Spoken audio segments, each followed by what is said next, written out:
This is a Squiz Kids podcast. Your fresh take on what's happening in the world around you. Hello, Squiz Kids, and welcome to this very special chat with a very important person.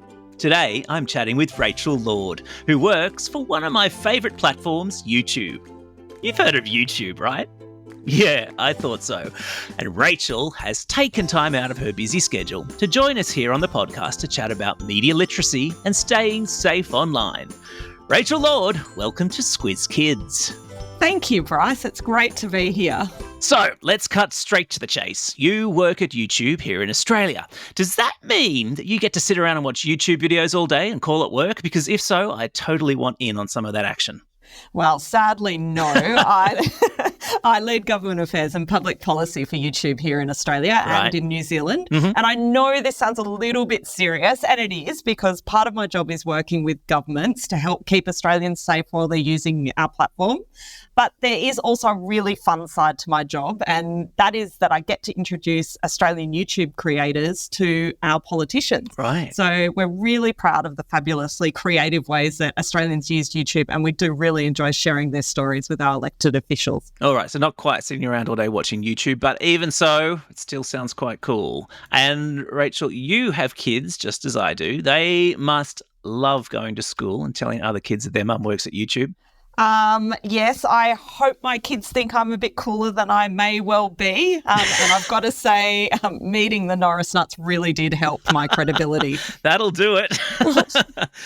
And just so that listeners can get a sense of the global reach of YouTube, can you tell us a little bit about how many users YouTube has around the world? Absolutely. We have billions of monthly logged in users. Whoa. And every day people come to watch billions of hours of video. Every day? Every day. Wow. And generate billions of views on YouTube. Amazing. But YouTube, as you know, it's a platform for anyone to share their stories, and in turn, it's the opportunity for all of us to enjoy those stories that come from all around the world. And I think that's great. Yeah, absolutely. Now, at first glance, you might think the only thing YouTube and Squiz Kids have in common is that we're both places to learn and be entertained. But there's actually something else that we have in common, isn't there, Rachel? I think I know where you might be going with this, Bryce. Good. YouTube is committed to keeping kids safe online, and I saw that you recently shared its 5 core principles to help deliver on this. And YouTube also shares Squiz Kids' passion for one of my favourite things, media literacy, which is to say teaching people online to recognise misinformation when they come across it and how to share responsibly. Well, we sure are, Bryce. So children and teenagers today, as we mentioned earlier, can access a world of possibilities on YouTube. And this can be exploring important topics or looking up a video to help with their maths homework. But they've never really known a reality without this world at their fingertips. And as young people continuously evolve the way they show up online, we're looking at evolving our services and policies. And we did recently share 5 core principles that we're committed to adhere to in our work at YouTube to build a safe and high quality experience for children and teenagers when they're using our platform. Excellent. And just as we've produced Newshounds, our free media literacy course for primary school kids, YouTube has produced a very cool series of educational videos called Hit Pause. Tell us a little bit about those. Of course, Bryce. So we want to help people think critically about the content that they see online, and that includes on YouTube. So we've partnered with an organisation called NUMLE, which is the National Association for Media Literacy Education, to develop a series of short videos that remind us to reflect and to hit pause before reacting. Right. So in the videos, we show some of the ways that information can be shared that might not be entirely truthful, like when someone only tells you half the story or they pretend to be an expert on something that, you know, they're really not an expert on. Yeah. And just like in those circumstances, you might ask that person lots of questions about the story you've just heard or really ask them a lot of questions about how much they really know about that topic. Yep. It's important that we're thinking about doing the same thing about what we see on the internet. 100%. So look, we really believe that critical thinking is one of our best tools to support us in shifting through all the information that's available online. And that also includes lots of good stuff as well as the not so good stuff. And look, you make a really good point there, because I think so often when adults like us talk about the internet, we tend to focus on the bad stuff. But in reality, there's really so much amazing stuff online. And the trick, I suppose, is how to learn to sort out the good stuff from the not so good stuff. There is so much amazing stuff online. On YouTube alone, there's some incredible Australian creators sharing videos that, might teach us something new. They might inspire us to try a new hobby or an activity, or they might just make us laugh. And I actually think as a mum, when, I look at what my kids have available to them, they're really lucky. And compared to when you and I were kids, Bryce. No need to go too far into that, yes. Certainly beats the aging set of encyclopedias we might have had access to, or, the trip to a video store on a Friday night. Yes. You know what I'm saying? I remember, or maybe I've heard people talk about it. I don't know if I remember. Yes, like our grandparents. That's right. But look, we really do need to remember that online, just like in real life, not everyone is telling the truth. Yeah. And as we explore in Hit Pause, it's important to pause and to think about what we see, as well as how our own behaviour online might affect other people. Yeah, absolutely. And look, we'll come to that. But I first want to touch on something you just said, how it's important to stop and think. Now, the reason I want to stop there is because that's exactly what Squizzy the News Hound is always telling Squiz Kids. So every Thursday on our podcast, our daily news podcast, Squiz Kids, Squizzy the News Hound pops his head into the daily news podcast and he reports back on fishy things that he's sniffed out on the internet. And as I mentioned before, he's the face of our News Hounds media literacy resource for primary school kids. And in that, he teaches kids to stop, think, and check before believing everything they see, read, or hear on the internet. Sounds like we're speaking the same language, Bryce. I think we most certainly are. So listen, let's jump straight in and have a listen to the key messages in your Hit Pause campaign and explore what Squiz Kids can learn from them. Yeah, before you assume a story's true, hit pause and check more sources to make sure the facts you're getting aren't one-sided. One-sided facts. Now, this is a really interesting one, isn't it, Rachel? Because as the old saying goes, there's two sides to every story. And in the case of the internet, often there are 50 sides to every story. Right. And this is where I love the work that you do in News Hounds, encouraging kids to check facts that they see online against reputable news sources. There are plenty of reliable news organisations whose work's available online, and it's often just a case of doing a quick Google search and seeing if the fact you've just read or seen or heard has been reported by a trusted news organisation. And this is the thing that Squizzy's always telling us. Just because you see it online doesn't mean it's true. Correct. Excellent. Now, what else does the Hit Pause video series tell us? Let's have a listen to the message of the next video. Whoa, before you fall for emotional language, hit pause and check your emotions in case they're being manipulated. You're a journalist, Bryce, and you spend your days with words. What do we mean here by emotional language? All right. Emotional is language that is maybe a little bit dramatic and over the top. Language that is used to attract a reader's attention and more often than not designed to get them to react in a certain way. And can you give us an example? Well, oftentimes you'll see words like outrage or shameful or appalling. Words that are what we call deliberately provocative, which is a fancy way of saying designed to get the reader to react in a certain way. Now, a good test is to ask yourself, is the person telling me this information trying to get me to react in a certain way? In which case, they're more than likely using emotional language.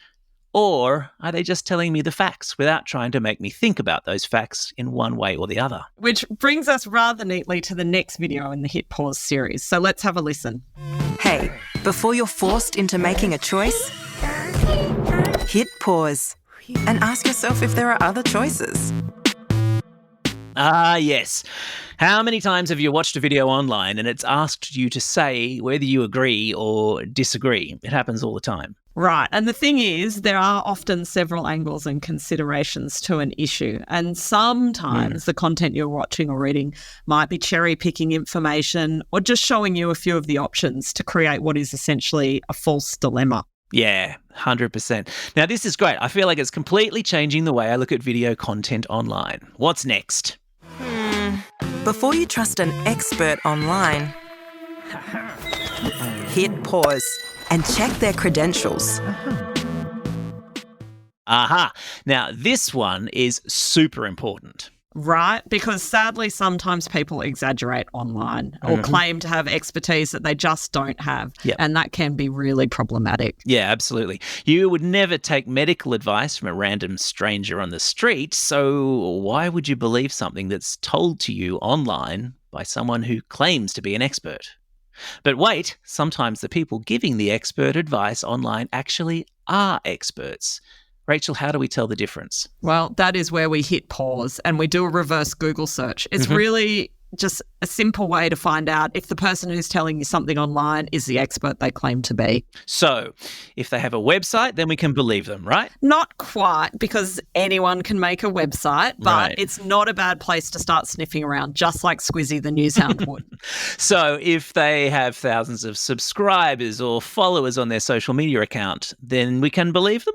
Again, it's not a foolproof test. Just because someone has lots of followers online doesn't necessarily make them an expert. Right. When we say check their credentials, look to see what qualifications they have. If it's medical advice, are they a registered doctor? And if so, where did they study? Yep. If you do a Google search of their name, are there search results to suggest that they have the qualifications that they claim to have? Or are there search results that might indicate that not everything they say can be trusted? Right. The internet is a remarkable research tool and it's a great way to get closer to the truth. All it takes is a little bit of investigating. And this is the thing, isn't it? Getting people in the habit of taking that one extra step after seeing something online and checking to see if it's true. And that sounds like the perfect segue to our next video. Let's take a listen. Yikes. Before you tap share, hit pause. Finish the whole video and consider how it could affect others before passing it on.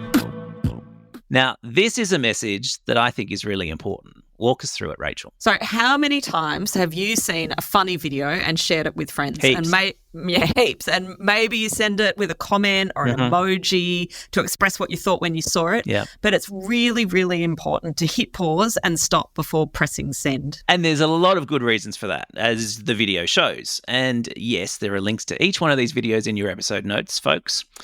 Often we press share or send without really thinking through the consequences of what impact it might have.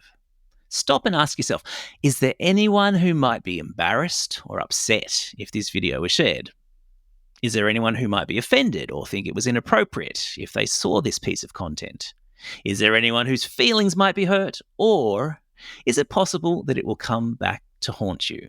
Which is to say, in the hours or days or weeks or even years after you've shared something, can you be absolutely certain you won't regret it in the future? And that's a really hard thing for some young people online to get their heads around. The future. Right. Tomorrow can seem like an age away. When we're kids, we don't tend to think too far into the future or to really think about what the consequences of our actions here and now might be in a day or a week or even in a year's time. And you know what rule I like to use in these situations, Rachel? What rule is that, Bryce? I call it the mum rule. And that is, I ask myself, would my mum be pleased if she knew that I had shared this? Or my nana, for that matter? You can swap out mum for nana, they both work. Or even your teacher, anyone in your life who keeps you on the straight and narrow and helps you to avoid making mistakes that you might regret later on. I really like that, Bryce, especially as a mum. I like to think that my kids think of me and stay on the straight and narrow. But it does lead very neatly again to the message of our next video. So let's take a listen. Yeah, before you believe something's true, hit pause and make sure you consider the reason it was made. All right. So if my kids happen to be listening now, they'll be rolling their eyes because I literally say this almost every night at the dinner table. They'll come to me with facts in inverted commas that they've picked up on TikTok or Instagram or YouTube, and I'm constantly putting on my best Squizzy the Newshound voice and telling them to stop, think, and check. And mostly because with my old journalist hat on, I know that you have to be super careful to check who is making a piece of content and what possible reasons they might have for making it. That's right. And again, for the most part, the content people come across on YouTube is content made by people wanting to share their knowledge, their skills, their passions, or who just want to make us laugh. But there could be content that you come across online that's trying to get people who are watching, reading, or hearing it to think and feel in a certain way. And in adult speak, that's called having an agenda. And it means creating a piece of content, like, say, a video, to convince people to think the same as you do. Think about your favourite football or netball team, for example. Now, if you saw a report online that said that their coach was rubbish and there was trouble in the team and their star players were thinking of changing clubs, and then you looked a little bit closer and discovered that that report had been made by an opposing team, their longtime rivals, you might have reason to doubt that report, right? Right. Which is to say, when you're online, it's really important to think about who is making a particular video or podcast or story and what possible reason they might have to present only one side of that story or the other. Great stuff. Now, I think we've only got one video left. Let's have a listen. Nice job. Before you believe something's true, hit pause and dig into the source behind the content to make sure it's credible. Whoa, steady on there, Tiger. There's a couple of big ideas here and big words that I think probably need explaining. First up, there's this notion of the source, which we're being told to dig into, and then there's this notion of something being credible. That's a good point, because you're right. For lots of people, these might not be familiar words or concepts. So in the context of a piece of content you might come across online, be it a video or a story or a reel or a podcast, the source means, what is the source material? What are the origins of the information? Does it come from a well-known university, or does it come from some bloke down the street without any obvious qualifications? Right. And when we say credible, well, that's the opposite of incredible. Incredible is a word we use when something is so remarkable, it's almost hard to believe. So credible being the opposite means something we can have confidence is real or true.